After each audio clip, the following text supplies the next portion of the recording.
Hi everyone.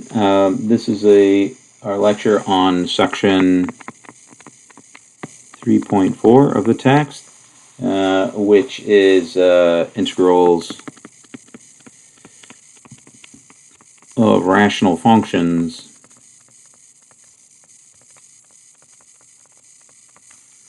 via partial fraction decompositions. It's not the title in the book, but I'll call it that, because that's what it is. So a rational function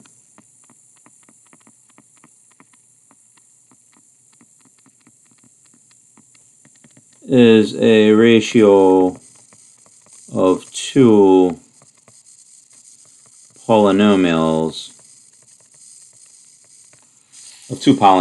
So, for example, like 1 over 3x minus 1. That's a rational function. F of x equal to x squared plus x plus 1 over 2x minus, or x squared minus 5, or, f of x equal to x squared minus 5 over x squared plus x plus 1, etc., etc. Right? All these things are rational functions. And what we want to do is develop some strategies for finding antiderivatives of these guys. Okay? So just a few basic things to remember.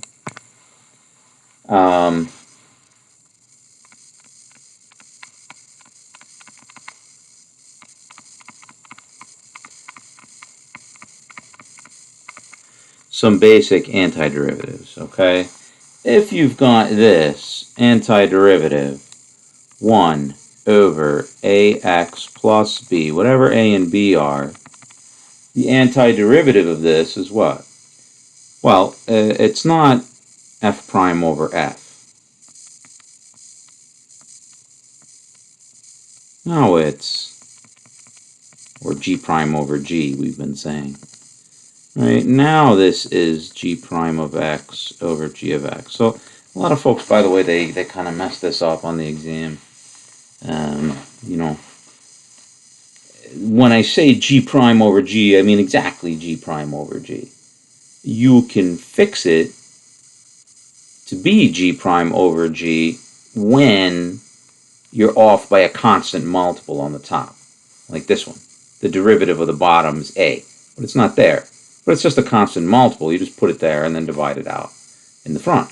Okay, so this is 1 over a natural log ax plus b. So that's one rational function that we know the antiderivative of. Let's see. All right, so that's one type that we know. 2.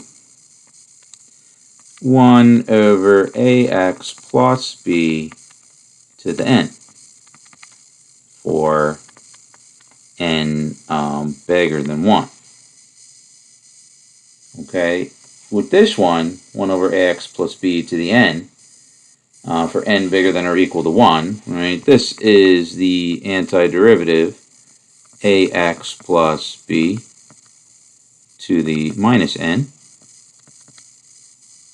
right, and you let u equal ax plus b, so then 1 over a du is dx. And in the end, what that gets you is that this is equal to 1 over a times n minus 1, 1 over ax plus b. Did I do that right?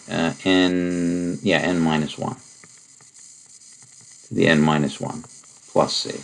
That's kind of a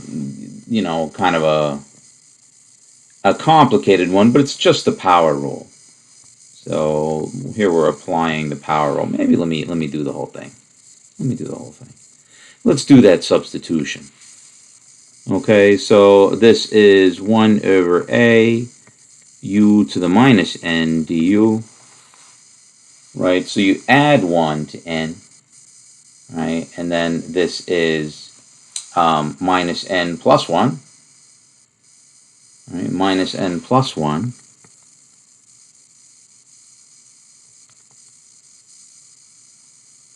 N plus 1, which is minus n minus 1. I forgot the minus sign there. U to the minus n minus 1. Okay, you have to add 1 to the exponent. And when you add 1 to a negative number, that negative number in a sense becomes smaller, right? Negative 5 plus 1 is negative 4. Right, so like if n was negative 5, this becomes negative 4. So that's the power rule, plus c. So that one is equal to minus 1 over a times n minus 1 over u to the minus, or to the positive n minus 1 plus c. And this junk over here is just a constant, right? So, oh, and then u is equal to ax plus b.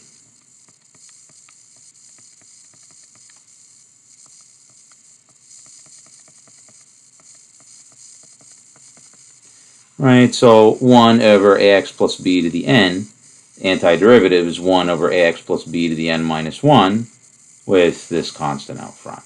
Okay, so that's known antiderivative number 2.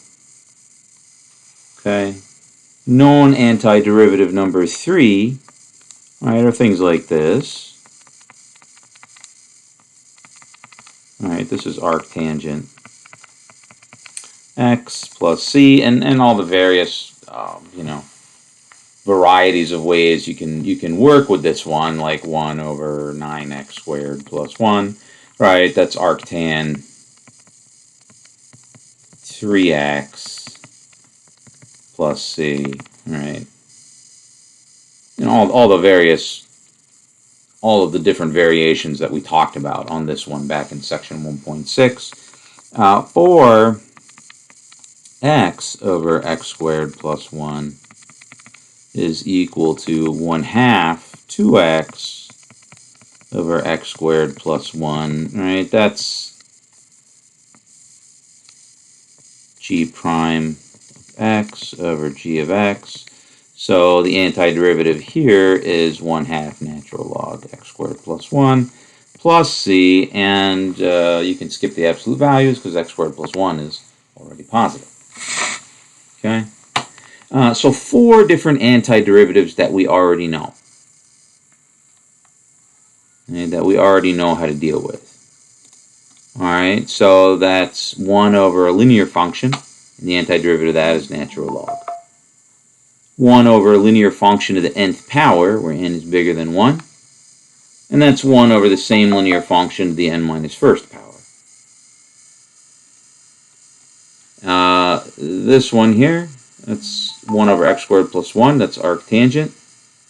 And this one is natural log x squared plus 1 times 1/2 plus c. All right. So for any rational function, if we can break it down into these 4 basic types, that's a good strategy. If we can break it down into sums of these 4 basic types, then we're good to go. You know, we can do such a problem. Okay. So, for example,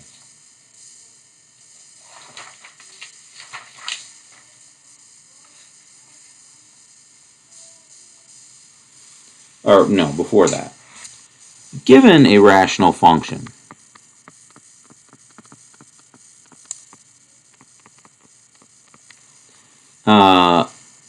px over qx, where the degree of p of x is strictly less than the degree of q of x. Okay, so given a rational function where the degree of the top is less than the degree of the bottom, strictly less, not less than or equal to, strictly less. Okay, given a rational function where the degree of the top is less than the degree of the bottom, and the bottom function has the following form, is a product of linear and quadratic polynomials is shown,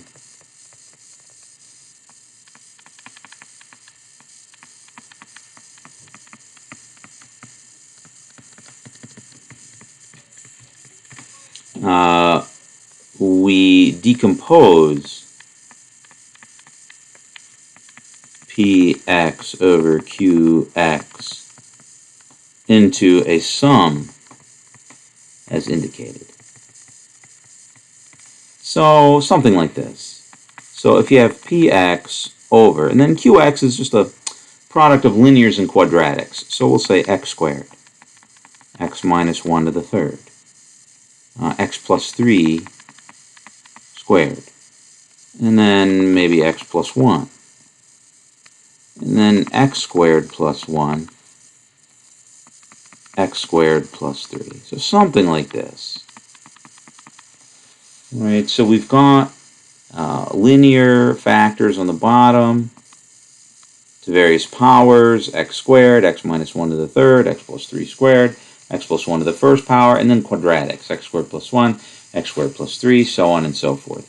You decompose this into a sum as follows. So for each linear factor, you do that. So this is x squared, so I write a over x plus b over x squared, where a and b are constants. Plus, for the next linear factor, x minus 1, it's a over x minus, or not a, sorry, c over x minus 1 plus d over x minus 1 squared plus e over x minus 1 to the third. Right, because the x minus 1 goes to the third power, so you make this tower here of powers of x minus 1 in the denominator like that. So this one was a over x, b over x squared, because I have an x squared here. This is c over x minus 1, d over x minus 1 squared, e over x minus 1 to the third, because I have x minus 1 to the third. X plus 3 squared.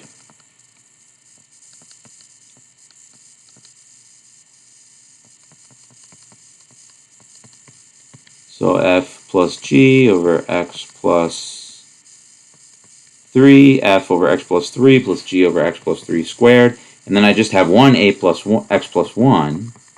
So we just write that. Okay. And don't need a parentheses there. And then the quadratics, let's see, we got h. They're degree 2. So on the top, you put a degree 1 function. ix plus j over x squared plus 1 plus kx plus l over x squared plus 3. So there's the decomposition. Repeated linear factors, they get these sort of increasing towers like that, where the denominator increases in power, and on the top it's just constants. And then the quadratics, they get a linear polynomial on the top, where I and j are constants. So ix plus j over x squared plus 1, kx plus l over x squared plus 3. So now you have to solve for the constants. Add the fractions back together.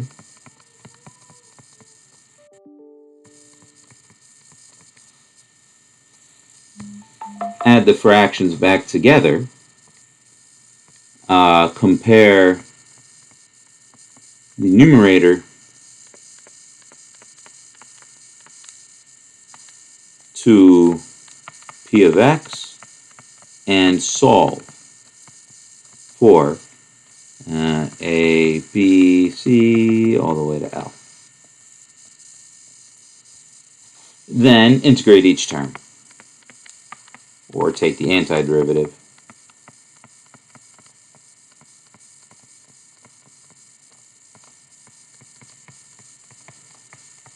Of each of the resulting terms. Okay, now for an example.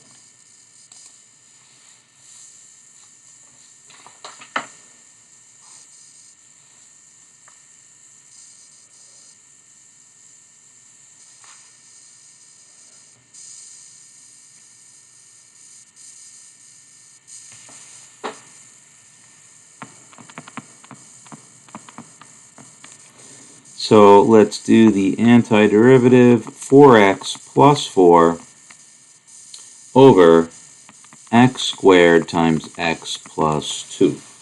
Now you'll notice that the degree of the top, the degree of the numerator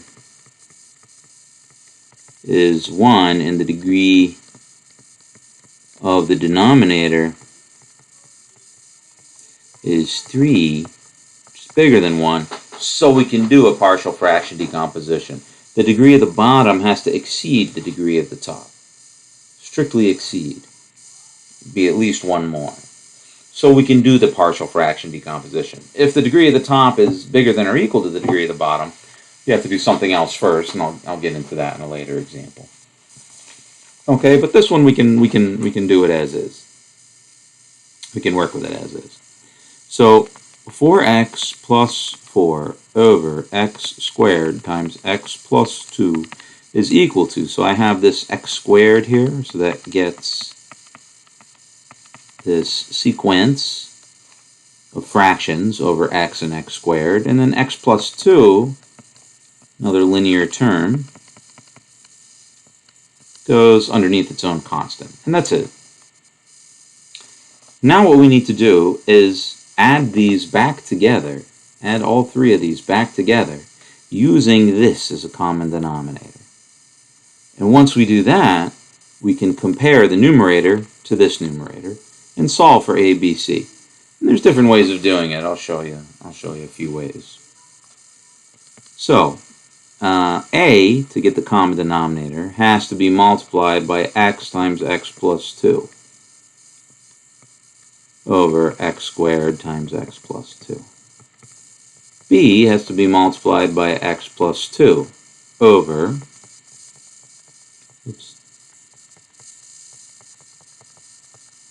plus c has to be multiplied by x squared to get the common denominator on the bottom. Add these back together. So I have a times x plus 2 plus b times x plus 2 plus c times x squared over x squared times x plus 2. One moment. Okay. So now the numerator here, 4x plus 4, 4x plus 4 is equal to a times x plus 2 plus b times x plus 2 plus c times x squared. Okay, so now we got to solve for a, b, and c. How do we do that? There's different ways to do it. Okay, you can collect like terms for powers of x on the right, comparing that to like terms for powers of x on the left. Okay, did I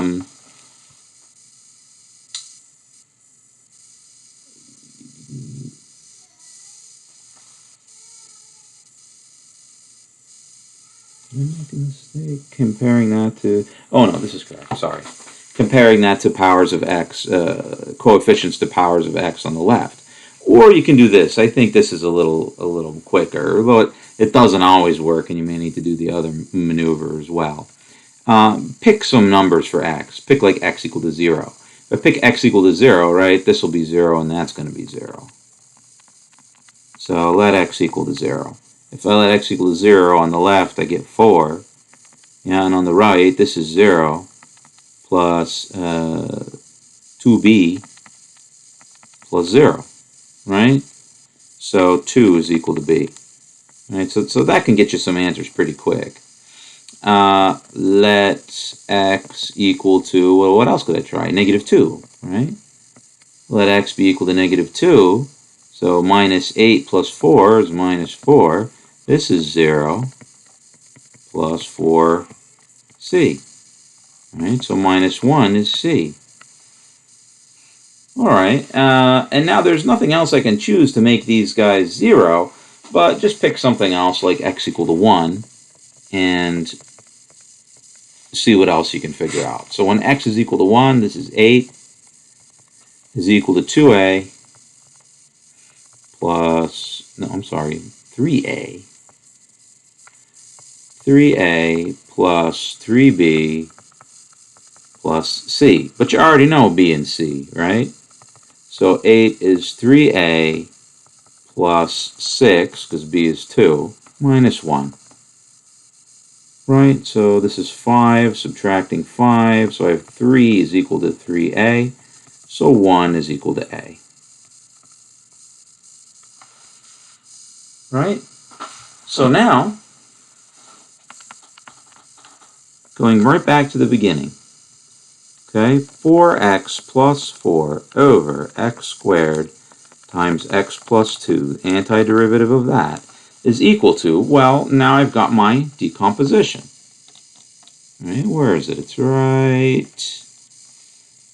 right here. Now I know what a, b, and c are.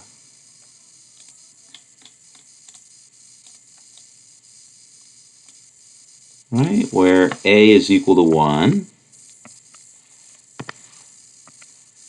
b was equal to 2, and c was negative 1. Right, and each one of these functions in the sum is one of those basic antiderivatives from before. Antiderivative of that first one, 1 over x, is of course ln x. Let's go down here and do it. This is x to the negative 2. The antiderivative of x to the negative 2 using the power rule is negative x to the negative 1. Add 1 to negative 2, right? 2 over x squared is equal to 2x to the minus 2. So the antiderivative of that, add 1 to negative 2, you get negative 1. So minus 2x to the minus 1. Right? So that's what we have here. Minus 2 over x. This one, that's again natural log, because that's just a linear polynomial on the bottom. Plus c, all done. Right, so that's how the partial fraction decomposition works. And partial fraction decompositions, they're useful here in calculus for dealing with antiderivatives of rational functions, but they also get used in differential equations for working with what's called Laplace transformations.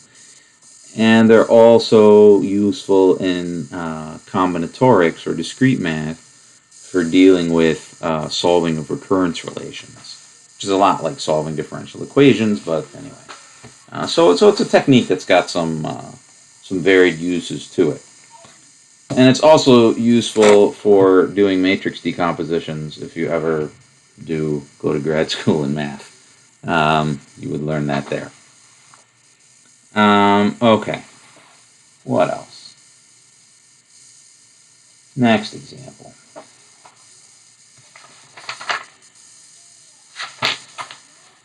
Let's do one like this. All right.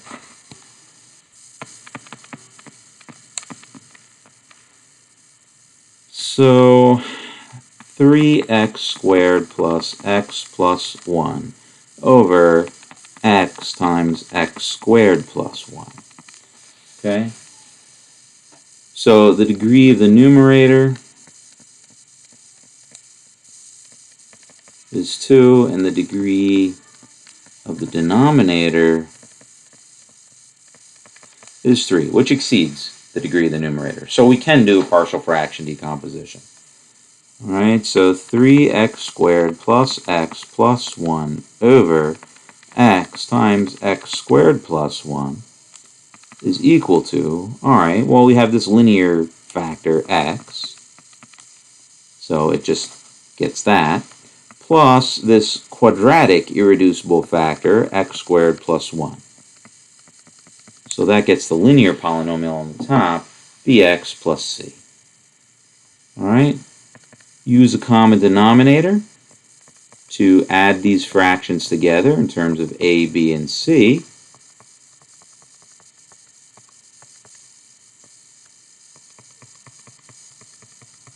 right? And I have a times x squared plus 1 plus bx plus c times x over x times x squared plus 1. And so this fraction equals that fraction. The denominators are the same with these two fractions, so the numerators must be the same as well. Right? So 3x squared plus x plus 1 is equal to a times x squared plus 1 plus bx plus c times x. Alright, let's let x equals 0 to start with. So when x equals 0, on the left here I get 1. And this is a. And then this is just 0. So 1 is equal to a. So I need to pick another number. So now there's nothing I can plug in that zeroes out anything, because this guy doesn't have any roots, but you know, you can just pick other numbers there. It doesn't have to be things that make zeros. So let x equal 1, and then on the left here we get 5. This is 2a, and then this is b plus c. But we know a is equal to 1, right? So this is 2. So 3 is equal to b plus c. All right. Let's try another number. Let's let x equal minus 1.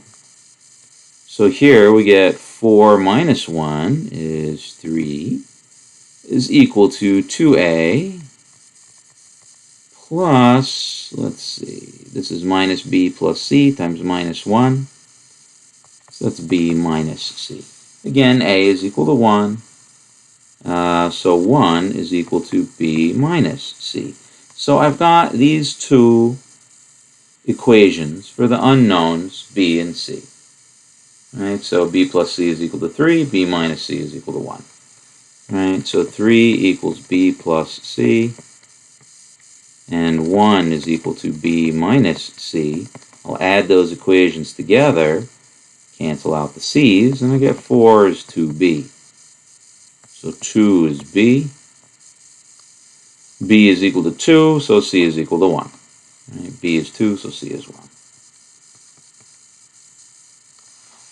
Okay?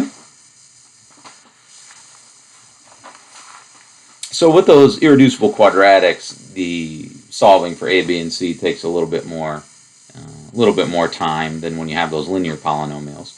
But you know, I mean, it's still very doable. Okay, so you just plug in whatever numbers you want, right? I mean, x equal to 0 is definitely a good choice because it simplifies things completely and it makes this whole thing equal to 0. But then there's nothing I can plug in for x to make that equal to 0, so, you know, you just pick other numbers that are easy to work with. Alrighty, so antiderivative of 3x squared plus x plus 1 over x times x squared plus 1 dx is equal to, right, and it was a over x plus bx plus c over x squared plus 1. But now I know what a, b, and c are. Right? This is 1 over x plus 2x plus 1 over x squared plus 1. All right? So let's split this up a little bit further. This is the antiderivative 1 over x. Antiderivative, so with this one, I'm going to split the 2x and the 1 over the denominator. So that's 2x over x squared plus 1 dx plus 1 over x squared plus 1. This is natural log of x. This one is natural log of x squared plus 1, right? That's exactly g prime of x over g of x. And this one is arctangent of x.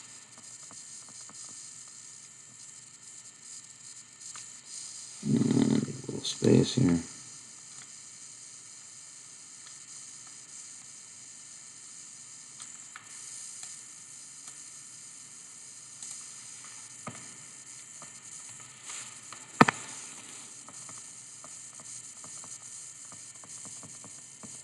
plus c. And that's that. Hold on. Okay, so what happens when the degree of the numerator exceeds or is equal to the degree of the denominator?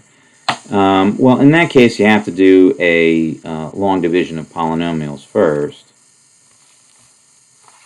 So let me show you what to do there. So now, what about when the degree of the numerator is bigger than or equal to the degree of the denominator? In this case,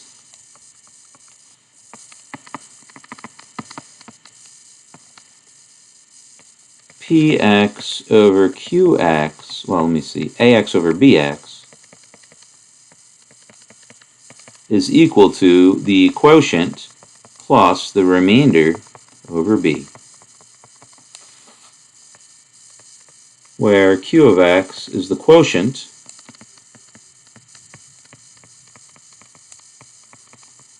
of ax over bx and rx is the remainder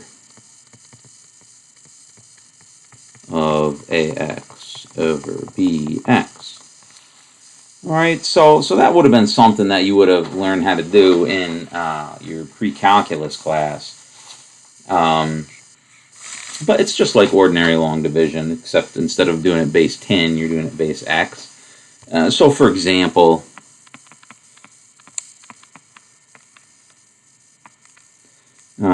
r squared over r plus 4 dr. Okay, so here we got to do the long division first. So we're taking r squared and dividing by r plus 4. Okay, so how do I do this? What can I multiply r plus 4 by to match r squared in the leading term? Well, by r. If I multiply r plus 4 by r, I get r squared plus 4r. Right, so this is r squared, and now I subtract. So r squared minus r squared is 0, and 0 minus 4r is minus 4r. Okay? And now we're down to degree 1. So you have to do it again. So you start with degree 2. And then this is degree 1. And you keep doing that. The degree of this part keeps going down until you get less than the degree of the bottom. So it's going to be degree 0 in this case. Alright, so what do I need to multiply r plus 4 by to match minus 4r in the leading coefficient? Well, minus 4. Alright, so this is minus 4r minus 16. Subtract that. Minus 4r plus 4r is 0. Remainder 16. Right? And then this is the degree 0 less than degree 1, or this is degree 1. That's degree 1, this is degree 2. You do one division operation, it takes you down by degree at least 1, maybe more.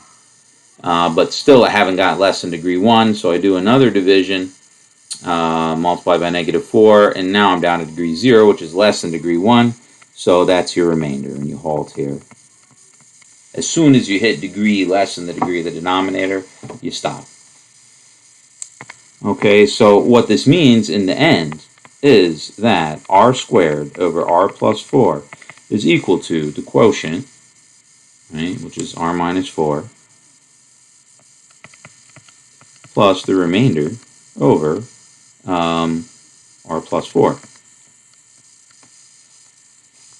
Right, just like if you were to do like 27 divided by 8. What's 27 divided by 8? Right, well, 8 goes into 27 quotient 3 times. Right, you get 24 with a leftover of 3, remainder of 3. So it's 3 plus 3/8. Again, it's not 3 3/8, right? I know that's the notation that we use in constructions and cookbooks, which is fine. But it's a shorthand notation. This actually in mathematics means 9/8, right? Which is not the same as 27/8. This actually means 3 plus 3/8, right? 3 and 3/8, 3 plus 3/8. So you got to be careful about the way you write these things in formal mathematics. All right, so this guy here. So r squared over r plus 4 dr is equal to quotient r minus 4 plus remainder over the denominator. So this is 1/2 r squared minus 4r plus 16 natural log r plus 4 plus c. So this part that's left over here, you can do a partial fraction decomposition on that. Not that you needed to, because the denominator just has degree 1. Okay? So that's the procedure when the degree of the numerator exceeds or is equal to the degree of the denominator. Okay? So let's leave the lecture off here, and then we'll do more examples during our live meetings. Okay? Alrighty.